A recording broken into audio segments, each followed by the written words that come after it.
好，我哋去到第二部分嘅錄影啦。咁依家呢個部分呢，就係做 AI 嘅 coding agent，即係呢 AI agent 嘅部分啦。咁佢會協助去寫程式。咁同頭先嗰啲部分有咩唔同呢？呢個就係一鍵可以幫你去生成唔同嘅遊戲啦。Manus 呢，佢都係一個初階嘅 agent 嚟嘅。咁佢可以幫手做PowerPoint 啊，做 website 啊，做好多功能。不過佢同呢啲 AI agent 有個最大分別呢，就係佢用單一嘅模型，佢就用自己 Manus 嘅模型。咁第三又同POE 呢啲有咩分別呢？ POE 佢已經預設咗一批嘅唔同嘅大模型俾你啦，但係 OpenCode 嘅好處呢，就係佢可以自己加入你自己熟悉或者你自己付咗費嘅，甚至街裏邊有啲免費嘅大模型都可以做嘅。咁OpenCode 佢係一個 open 嘅意思就係 open source 啦。咁佢open source 大家嘅觀念都係覺得平啦，但係實際上就係好多人一齊維護佢啦。咁第二件事呢，就係其實佢都可以付費嘅，付費都可以用最新嘅大模型。咁佢用一個叫 Go 嘅 pen，但係唔係可以瘋狂咁用嘅，因為佢用量唔多，但係俾大家可以 taste 到呢個大模型有咩好處啦。咁佢都可以有最新嘅模型都可以使用。咁但係始終呢個 open source 嘅嘢呢，佢哋會比較叫做多人去支援啦。咁佢將好多人呢，有啲免費嘅就嚟出街嘅一啲大模型呢，都會俾佢免費去俾人試用做測試。咁佢全部呢，擠晒喺呢個 Zen 呢一個 platform 呢個部分裏邊。咁等陣可以俾大家一齊睇下。咁好似頭先好多嘅功能去介紹，但係實際上呢，佢全部擺晒喺一個軟件裏邊，自己 OpenCode 裏邊，你 download 就 OK 㗎啦。咁我依家呢台就係 Windows 嘅機啦，咁我 download 翻 Windows version，咁佢有 Mac 同埋 Linux 嘅 version 嘅。咁示範一次，當第一次打開 OpenCode 嘅時候呢，其實都幾迷茫嘅，因為成個版面呢，空蕩蕩，淨係得三個範圍，一個範圍就係上邊呢度，咁即係對，好似同其他嘅 AI 都係對話語言啦。咁下邊呢度呢，就係 detail 啲嘅啦，就會係你想同佢講啲乜嘢啊，就喺呢度去發問。咁下邊呢，有兩個功能嘅，一個就 build，一個 pen。pen 呢，顧名思義就淨係寫計劃書啦，build 呢就寫埋 program。咁所以當你問任何嘢嘅時候呢，如果用 pen 呢，佢唔會幫你寫 program 嘅。就淨係幫同你去傾談去答問。咁當然啦，你唔使寫 program 就會用少啲用少啲 token 嘅資源啦。因為喺 AI 嘅世界呢， token 就係等於錢嚇。咁第二個部分呢，呢個就係一啲大模型。咁佢其實 OpenCode 佢自己已經提供咗7隻唔同嘅大模型㗎啦。今日呢，呢個 Alpha 3呢都係新開嘅。咁但係喺呢啲唔同嘅大模型裏邊呢，呢啲免費呢能力都唔差㗎。但係你會見到有啲呢喺左手邊見到有啲淨係做到文字啦。有啲呢就可以做埋圖片、聲音同影片啦。喺佢咁多個免費嘅大模型裏邊呢，最勁嘅呢就係呢一個MouseSpark 1.2V。咁呢個呢係Meta 出嘅。咁寫 program 能力強，不過唔支援香港。如果要用嘅時候呢，你真係要 VPN 過返去美國。咁其他呢，就係呢兩個都係文字嘅。咁呢個係今日出嘅，都係可以支援到圖片同影片。因為我哋整遊戲呢，都要用圖片同影片為主。咁但係因為唔知係咪今日出好多人用啦，定其他原因呢？我自己覺得行得好慢，所以我現時呢會用呢一個叫 Mimo 嚟做今日呢個示範。咁 Mimo 呢一個係咩嚟嘅呢？佢MI 其實我唔知大家有冇留意，所有小米嘅都係 MI 啦。呢個呢係小米出嘅大模型好神奇嘅，小米都會整遊戲，咪淨係整 AI 模型咁喺左手邊呢個呢，就係第三個區域，第三個區域呢，就係你唔同嘅 project。你做幾多個都可以存放晒喺度嘅。佢將個 project 嘅第一個字頭代表呢個號碼啦。其實佢都好同其他程式一樣呢，都有個漢堡選單可以打開收入嘅。可以喺裏邊呢，指明有唔同嘅細項目喺裏邊。一開始嘅時候呢，你冇我咁多項目嘅，咁一開始就用個加號啦。喺OpenCode 佢管理嘅時候呢，佢用一個好簡單嘅管理方法，就係佢建議喺個桌面度啦，或者喺某個地方啦，就開一個大嘅 folder。咁我依家開咗一個叫 Agent Project，咁呢個大嘅 folder 呢，就攞嚟存放晒你所有電腦裏邊你想喺用 AI 開發嘅唔同嘅嘢。咁我一開始你冇，你空蕩蕩嘅，咁我已經有一大堆 project 我就擠晒喺度啦。咁如果要去做一個新嘅項目呢，例如我哋依家今次做 AI Game Jam 呢，咁我就開一個 AI Game Jam 嘅新嘅 folder。咁呢個新嘅 folder 呢，就攞嚟存放我哋依家做嘅呢啲嘅部分啦。咁我哋用 AI 嚟寫程式，甚至係做遊戲，同我哋以往有咩唔同呢？用 Manus 又好，用 POE 又好，或者甚至用個 AstroCard 又好呢，其實我哋個腦呢就好想做隻遊戲。咁但係當用 Agent 嘅時候呢，其實我哋可以改變個思路，同佢一齊傾偈。例如我可以直情去講就係嗰件事，再參加一個遊戲創作嘅比賽啦。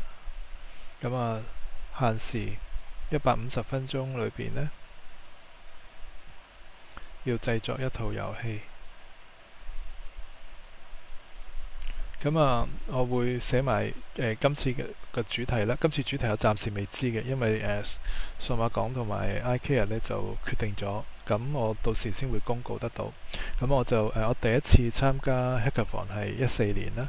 咁我當時嘅 Hackathon 嗰個主題呢就係環保，咁我今次就用嚟擺喺呢度啦。主題呢係環保。咁你直情可以唔使當自己好勁嘅，我想做啲咩產品。如果係一啲初學者呢，可以直情就係講，但係我唔知要做啲乜嘢，什麼類型嘅遊戲啦。你可以諗好多嘢嘅，或者你唔知做咩類型嘅遊戲，甚至唔知呢個環保主題嘅時候，我想帶出啲咩意義，你都可以照問佢嘅。或者呢，就好似我依家咁，我就淨係問咁少。我可以用 pen 嚟做，或者用標嚟做都得。但係因為依家係呢啲免費 AI 呢，我又唔使慳佢 token，所以直情就用標啦。我亦都頭先講啦，有好多個大模型，但係有啲大模型香港用唔到，例如呢個好勁嘅 Meta 出嘅用唔到，咁我就用 Mimo 呢個嚟做，因為佢可以做到圖片。咁喺呢個過程嘅時候，佢會開始去思考，會幫我去諗現時我做緊嘅嘢嚇。佢就講150分鐘好緊湊啦，睇有咩可以做，有咩資源去做。佢嘗試呢去揾就係佢睇到我已經有一個環保遊戲嘅資料夾，可能我之前曾經某個地方做到，佢睇下裏邊有啲乜嘢。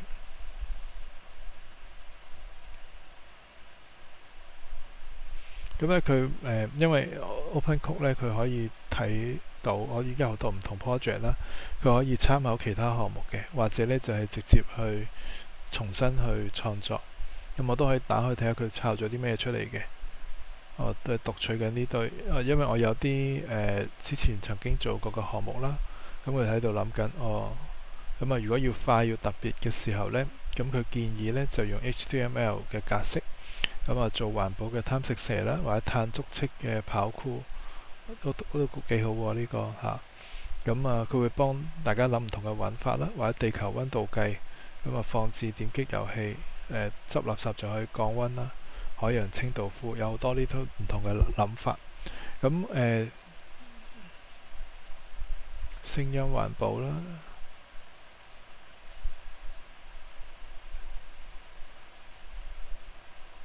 好，佢一諗呢就諗咗8個唔同嘅方向。佢建議用 Web 嘅方法嘅。好多人一話做遊戲呢，就要用啲遊戲引擎Unity 啊、Godot 啊、Unreal 啊。我覺得成個呢就突然之間將 AI 開發呢，突然之間將個門檻提翻高。其實 AI 開發呢，我自己覺得將程式選擇呢可以交翻俾 AI。現時因為 AI 已經認識咩叫網頁啦，佢 HTML 就 HTML 做得好好嘅。現時大家好多人玩嘅微信小遊戲啊、抖音小遊戲呢，其實都係一堆HTML5 嘅程式。其實你都唔知佢背後用咩寫，但係佢得 HTML 格式已經做得非常流暢。今次我哋做 AI Game Jam 呢，畫面係一個大屏幕去展示翻大家嘅項目，所以唔一定呢要做手機遊戲，可以做 HTML 嘅遊戲。咁我哋就喺呢度選擇啦，HTML 網頁版嘅遊戲啦。咁我哋就橫幅嘅格式嚟嘅，因為有陣時佢會出咗淨係中間，咁我哋可以叫橫幅啦，橫幅格式啦。16比9，因為我知道佢會點做呢，所以我就 set 得好 detail。如果你唔知嘅話呢，其實都唔緊要嘅，你咪到時顯示咗出嚟之後呢，跟住再同佢調節。咁我上邊呢度咁多個唔同嘅程式呢，我就覺得海洋清道夫我中意呢個多啲喎。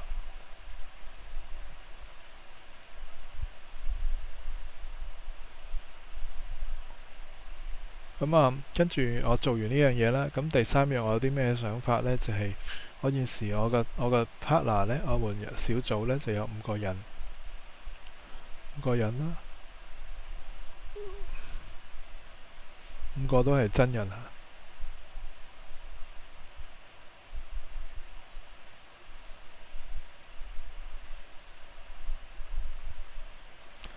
因為我哋有一個獎項就係即係團隊嘅合作獎啦。咁我哋可以將呢啲呢去問 AI 嘅。咁我現時我哋選擇咗呢啲啦。咁跟住有5個人嘅小組，咁我點樣去分配？咁同我哋原本嘅思路嗰啲唔同，我哋可能分配好晒先至叫 AI 做嘢。咁但係依家呢刻呢，其實喺 AI Game Jam 有150分鐘，係有好充裕嘅時間呢，俾你同 AI 一齊去討論，一齊去調節。咁佢會去先了解下一個環境，再去做分工啦。咁我哋現時嗰個程式呢，就會係 HTML 嘅小遊戲，有5個人單機，咁去諗晒啦。咁玩法就係 Flippy Bird 嘅方式。咁5個人嘅分工佢都諗埋。咁有啲係咪可以同時進行啦？原來係可以嘅。咁有邊啲部分俾邊個人去做？有啲邊部分呢，就做一啲關卡。話相當厲害嚇。成個過程都有個時間嘅分配。咁呢度就 detail 再去睇啦。咁我等陣會示範2樣嘢啦。就係整個遊戲同埋呢處理音效，即係 UI/UX 呢個範圍。其實做 AI 遊戲呢，有一樣嘢好重要嘅，就係佢點樣整合大家嘅工作，同埋嗰個人去做遊戲測試。呢個係最緊要嘅範圍裏邊嘅。咁我哋依家統一有個定咗啲定案啦，定咗啲變數啦。依家就開始幫我建呢個最簡單嘅骨架，可以直接裏邊好啊。咁我自己因為我想慳少少時間咧，因為佢寫 program 嗰陣時咧，佢需要花啲功夫。我想先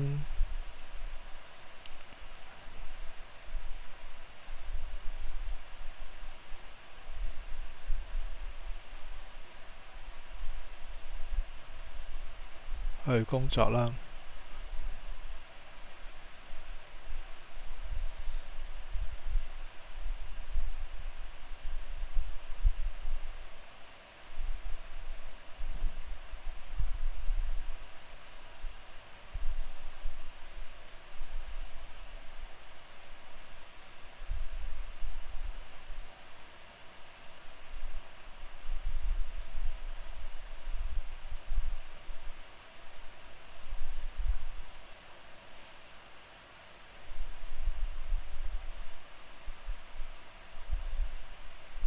咁喺新路個部分呢，其實佢都仲用緊 Prom 嘅模式嚟行嘅。我呢個其實我跳一跳咗嘅。點解會做呢 part 呢？因為佢寫 program 嘅時候需要時間。而呢個寫 program 嘅過程裏邊呢，我唔想嘥咗佢啦。我變咗呢，就呢個時間都可以攞嚟做音樂，所以我叫佢做先。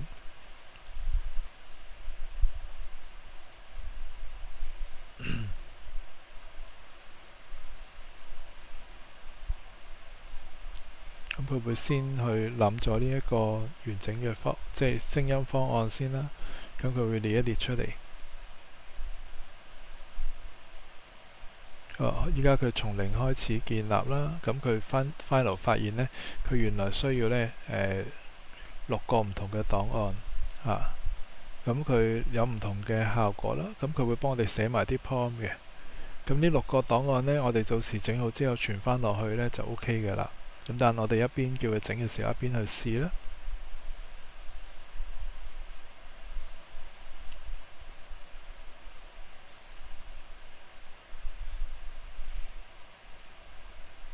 咁佢呢就叫負責嘅同事指引。咁到時真係做 AI Game Jam 嘅時候呢，就將呢啲整落去。咁佢都會，因為佢知道其他同事係唔同嘅機啦，咁佢就會知道整理一份純文字檔掟翻俾相關嘅同事，咁佢去做嚇。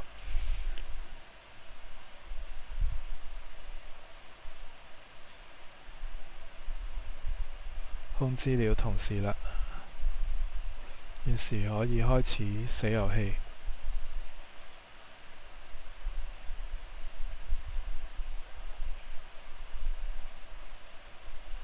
好，咁佢喺度寫程式嘅過程呢，我哋去介紹一下 Suno 呢一個音樂程式。咁 Suno 係我成日用嘅一個音樂系統嚟嘅。咁佢我依家都係俾緊年費嘅 plan 啦。咁佢哋裏邊可以做歌，亦都可以做音效。咁好多時就會撳呢一個 create 呢一個部分啦。免費呢都可以用到好多嘅，例如 AI Game Jam 範圍裏邊呢幾首歌呢係足夠嘅。咁入到嚟 create 呢度呢，我呢度有一大堆創作嘅嘢啦。咁呢啲可以唔使理佢住。我哋先去睇翻呢個位。咁佢最簡單就係simple 啦。咁裏邊你形容一堆嘢呢，佢就已經可以做創作噶啦。咁 advanced 呢，佢就連埋啲歌詞啊，各樣嘢呢去擺落去好多 detail 去設定嘅。咁 sound 係咩呢？sound 其實係 effect 嚟嘅。咁我哋就去會主要用到呢就 simple 同埋 sound 啦。咁我哋翻返去最初呢個位置呢，呢個佢已經寫緊程式噶啦，我哋冇理佢，因為個過程裏邊都比較長。咁我哋先要做一個 background music 啦，佢個 style 就係呢個啦。咁會有呢啲嘅內容。咁我將成段呢 copy 過去呢度咁我呢啲嘅設定我都唔搞噶啦，因為佢就整晒。咁唯一要去做嘅呢，就係將佢剔咗呢度。咁剔呢個攞嚟咩意思呢？就係就即係純音樂啦。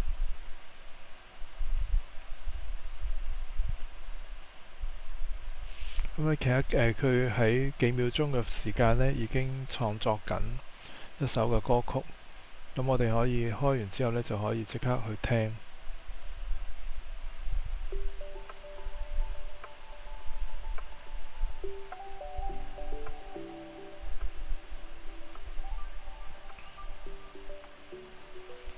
咁一開始呢，就會有2首歌呢俾你去做，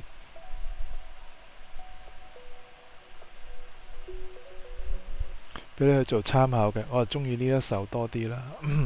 咁我唔中意嗰啲呢，我就可以抌咗佢。咁佢喺度創作緊嘅時候呢，你見佢喺度 loop 緊嘅。咁佢 loop 緊嘅過程呢，即係未完成嘅，可能你可以一邊聽一邊做。咁跟住完成咗之後，就已經可以下載，用下載嘅模式呢，就係下載翻相應嘅 MP3 嘅啦。咁趁佢喺度仲創作緊啦，我哋就做另一首嘅歌啦。咁呢一個呢，就攞嚟收集水滴嘅，就每一段呢，就5至10秒鐘。咁做咗呢個先。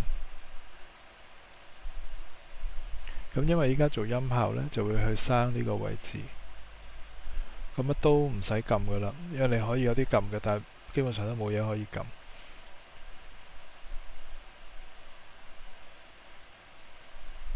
咁呢啲係水滴聲，啲 collect 嘅聲音啦。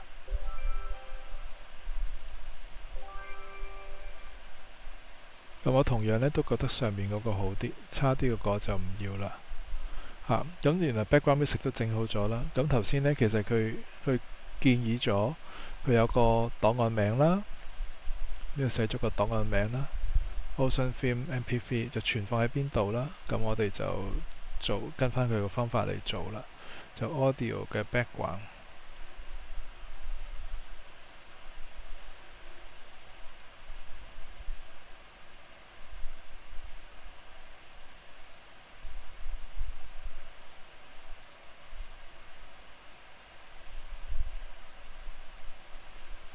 好，成個過程呢 AI Game Jam Audio Background 存放翻佢需要嗰個名。咁跟住我哋又完成咗第2首歌啦 ，Collect.mp3 啦。咁呢度呢就 SFX 嘅生 effect 嚟嘅，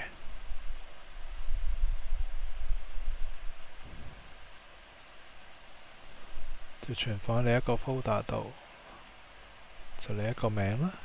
好，我哋做第三首聲音啦。咁呢一個呢，就碰到垃圾嘅，調翻過嚟。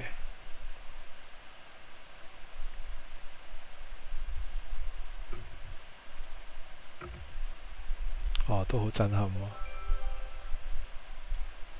咁啊，我覺得大聲啲都幾好。揾翻個 file 名先 ，hit trust。好，做第四個聲音啦。呢個呢就 game over 嘅。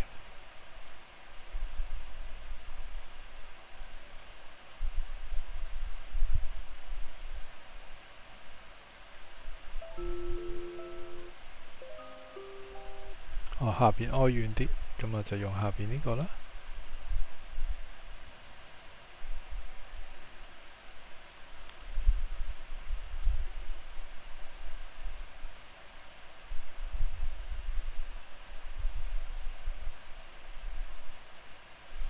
跟住就有個 milestone 啦。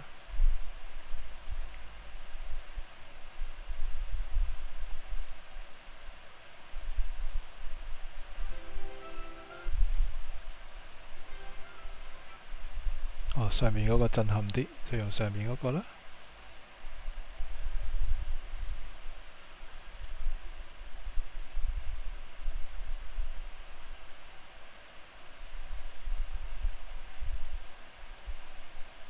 好啦，去到最後一個聲效啦。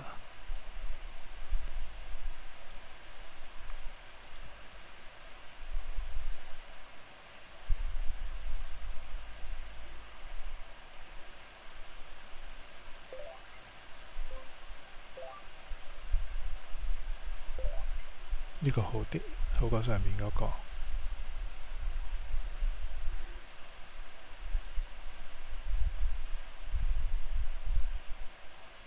咁呢度呢，所需要嘅所有聲效呢，就一次過就完成晒。咁喺做呢個過程裏邊呢，佢都完成咗個遊戲創作㗎啦。係啊，佢話我同事呢喺度做緊，我睇一個更新進度先。原來佢都知道。咁啊，跟住已經聲效已經傳晒㗎啦。呢啲都做咗。好，咁啊話翻俾佢聽，呢啲都做咗㗎啦。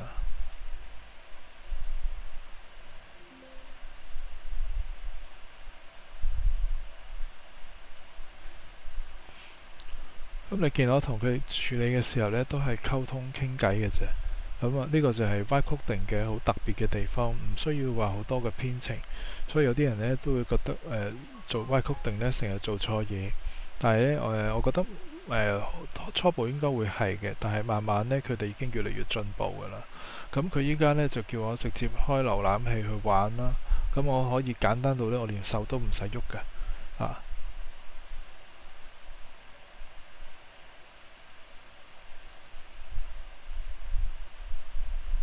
咁我直然叫佢呢幫我打開呢個遊戲個瀏覽器都得嘅。咁佢已經即刻幫我打開咗。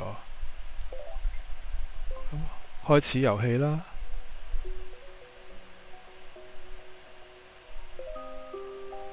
哦，原來我唔可以，原來我要避開呢啲垃圾啊！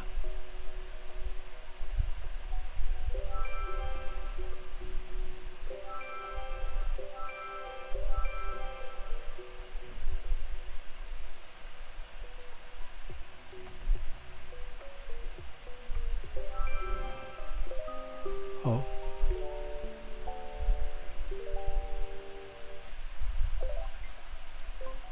咁啊翻嚟呢度啦，熄咗呢個程式先。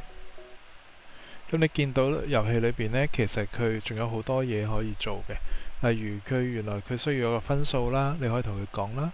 你決定你覺得佢缺乏咗啲咩嘅地方，例如個小動物唔夠可愛，你都可以同佢講，佢會幫你再重新再畫過嘅。咁喺成個過程裏邊呢，你呢個地方係一齊溝通啦。咁啊如果譬如我依家我想加個分數，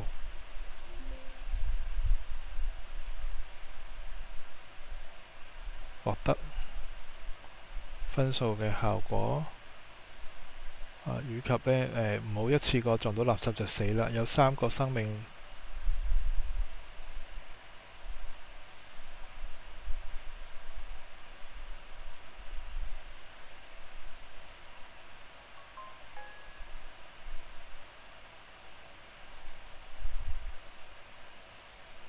咁呢，譬如我做咗呢啲呢，佢都會去執行嘅。咁但係位置喺邊度呢？未知嘅。佢創作完之後呢，你最尾可以同佢講。咁啊，佢而家就開始做呢2個部分嘅程式，你可以睇下佢做緊啲乜嚇。呢啲分工呢，其實佢自己會幫你去分工噶啦。呢個就係 AI Agent 呢個好處，佢會聰明到係幫你去分類啦、分工執行啦，跟住就去創作相關嘅嘢啦。咁你可以篤落去睇下佢做緊乜嘅。我成日呢都好中意睇呢啲，佢做緊咩嘅過程呢，我自己都想學嘢。咁就知道啦，佢依家呢要加啲心落去啦，同埋呢有啲我想啲分數嘅效果更加明顯，咁就去做創作。咁整完之後可以一齊去測試。咁如果佢 HTML 版呢，你可以將成個 HTML 呢就 output 出去，你存放 HTML 嘅位置，咁都係俾朋友去玩嘅。咁成個過程呢，你見到其實AI 做咗好多嘢嘅，佢甚至係好有系統，邊啲地方呢叫咩同事做啦，佢操作上面點去處理佢都會有嘅。咁個目的就係避個垃圾就有10分啦，收集咗水滴呢就有20分。依家呢就仲會有一啲小功能俾佢。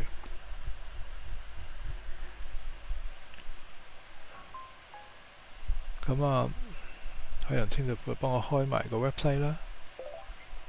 喺左手邊呢，而家有3粒星星。扣咗粒星星啦。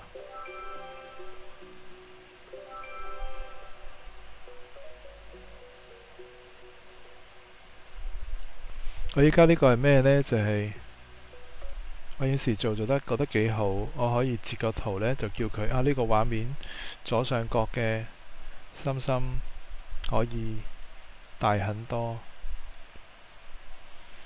咁呢，因為佢可以睇到圖片啊，咁我就可以叫佢呢去做呢啲嘅部分。咁佢亦都會即 copy 過嚟，就已經可以去創作去做噶啦。